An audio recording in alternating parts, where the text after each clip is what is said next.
Let's be honest for a second. You check your account, and it's not that you spent recklessly. You didn't buy anything crazy. You just looked, and the number was smaller than you expected. Again. And somewhere in the back of your mind, a quiet voice says the same thing it always says. If I just made more money, this would stop happening. That voice is lying to you. Not because more income wouldn't help. Of course it would. But because that belief is doing something dangerous. It's letting you off the hook. It's letting you wait. And waiting for a bigger salary before you start building wealth is exactly how people stay broke for 20 years while earning more money every single one of them. Here's the part nobody tells you when you're on a low income. Low income isn't the wall. It feels like the wall because it's the thing right in front of you. But the real wall is that nobody ever taught you how power actually moves. Not the power of politicians or chief executive officers. The power over your own money. And the strangest part is, the strategies that work on a small income are almost the exact same strategies that worked for people building empires 500 years ago, when Niccolo Machiavelli was writing about how the world actually operates instead of how we wish it operated. Machiavelli wasn't writing about money. He was writing about power, who keeps it, who loses it, and why. But strip away the courts and the princes and what's left is a blueprint. Because money, at the end of the day, is just power that's been made portable. And the same cold, unsentimental thinking that kept a small state alive while bigger ones collapsed around it is the same thinking that keeps a low-income household building wealth while a high-income household stays broke. So let's get into it. 5 strategies. Brutal, not comfortable. If comfortable worked, you'd already be rich. Strategy 1. Stop competing on income. Compete on time. Here's the trap almost everyone on a low income falls into. They think the entire game is about closing the gap between what they earn and what a rich person earns. So they chase raises. They chase side hustles that pay by the hour. They chase promotions. And all of it is still the same game. Trading hours for money, just played slightly harder. Machiavelli understood something that applies perfectly here. You don't beat a stronger opponent by fighting them on their terms. You beat them by changing the terms. A small state doesn't out-army a large empire. It outmaneuvers it. And you don't out-earn a wealthy household by working more hours at your current rate. You outmaneuver it by refusing to play the hours for money game at all, even in a small way. This means the first dollar of extra you get, a bonus, a tax refund, a side gig payment, doesn't go toward a better version of your current life. It goes towards something that can produce money without your direct hours attached to it again. That could be a skill you resell repeatedly instead of a task you do once. It could be a small asset. It could be the seed of a system. The amount is almost irrelevant at this stage. What matters is that you stop treating every naira, every dollar, as fuel for consumption and start treating a portion of it as a soldier you're sending out to work a shift you didn't have to show up for. Most people wait until they're earning more to start thinking this way. That's backwards. The habit has to exist before the money does, or the money will simply expand your spending the moment it arrives. This is why lottery winners go broke and why some people earning modest wages end up owning real assets by 50. It was never about the size of the income. It was about who controlled the direction of the money first. Strategy 2. Make invisibility your income strategy. This one sounds strange at first, so stay with me. On a low income, every naira looks urgent. Rent looks urgent. Data looks urgent. That small emergency looks urgent. And because everything looks urgent, people expose all of their money to all of their problems at once. One account, one card. Everything visible, everything reachable, everything one tap away from being spent on whatever feels most pressing today.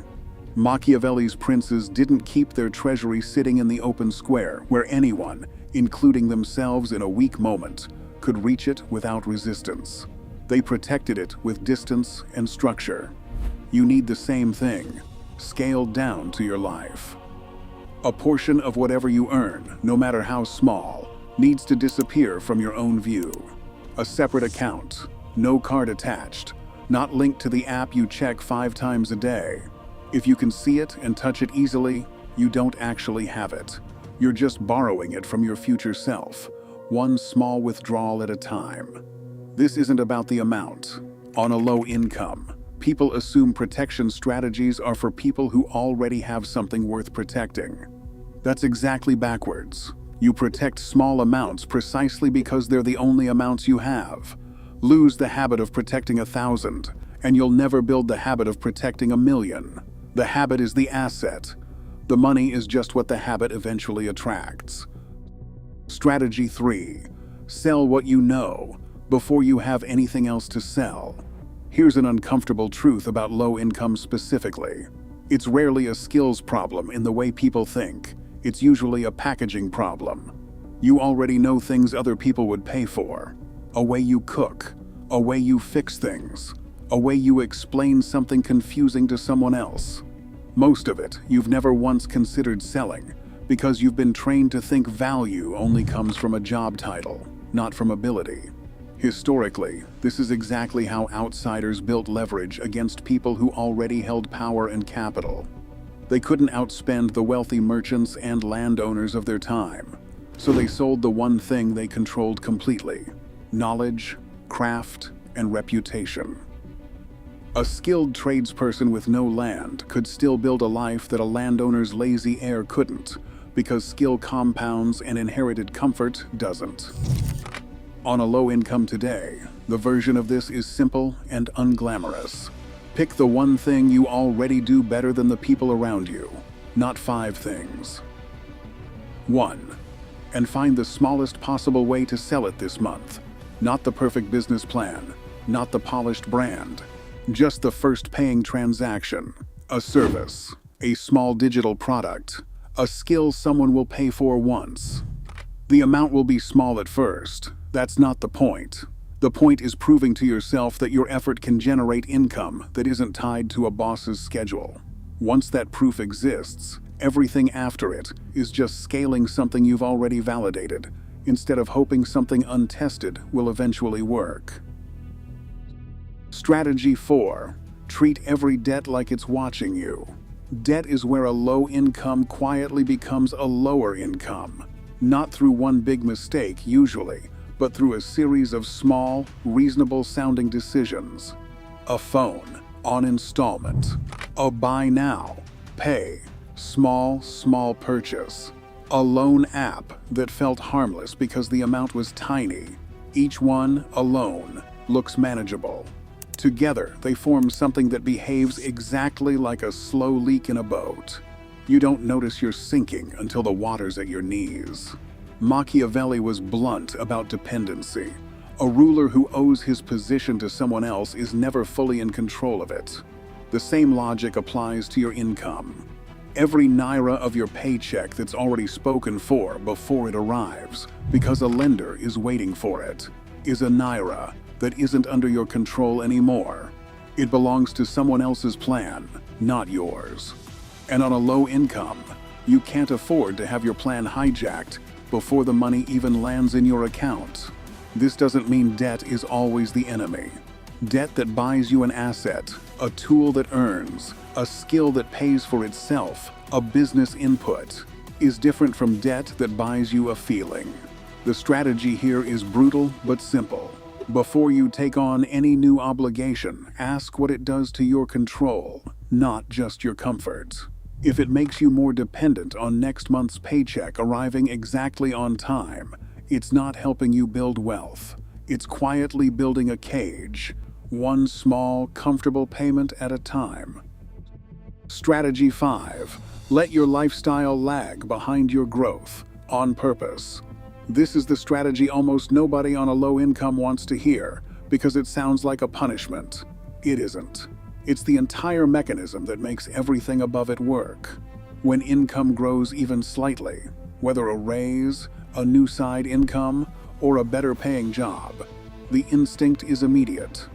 Upgrade something, reward yourself. You earned it, and you did earn it.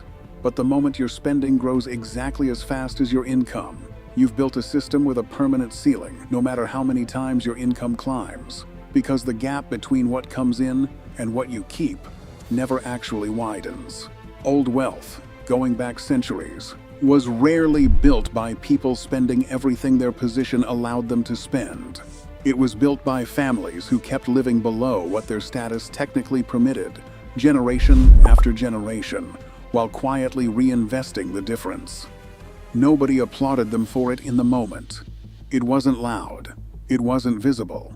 But 30 years later, the family that looked less impressive at every dinner party owned the land the impressive family was renting. On a low income, this strategy is small and unglamorous, but it's the one that actually compounds. When your income moves up, let your lifestyle move up slower than the income did. Not frozen, slower. That gap, even a small one, is the entire engine. Everything else, the protected account, the small side income, the reduced debt, feeds into that gap. And the gap is what eventually turns into ownership. Here's what ties all 5 of these together, and it's the thing most people never sit with long enough to actually feel. None of these strategies require you to earn more first. Not one of them. They require you to behave differently with what you already have, starting today, at whatever amount that is. That's uncomfortable, because it removes your best excuse. It's no longer, I'll start when I earn more. It's, I already have everything I need to start, and I've been choosing not to. Machiavelli's core idea, stripped of the politics, was this: fortune favors people who prepare and act before conditions are perfect, not people who wait for permission from circumstances. A low income isn't permission to wait. It's the exact condition these 5 strategies were built for. So don't think about how much you make right now. Think about which one of these 5 you're already ignoring. Just pick one word for it in your head. That's where you start. Because in 5 years, the gap between the person who started today on a low income and the person who kept waiting for a higher one won't be about income at all.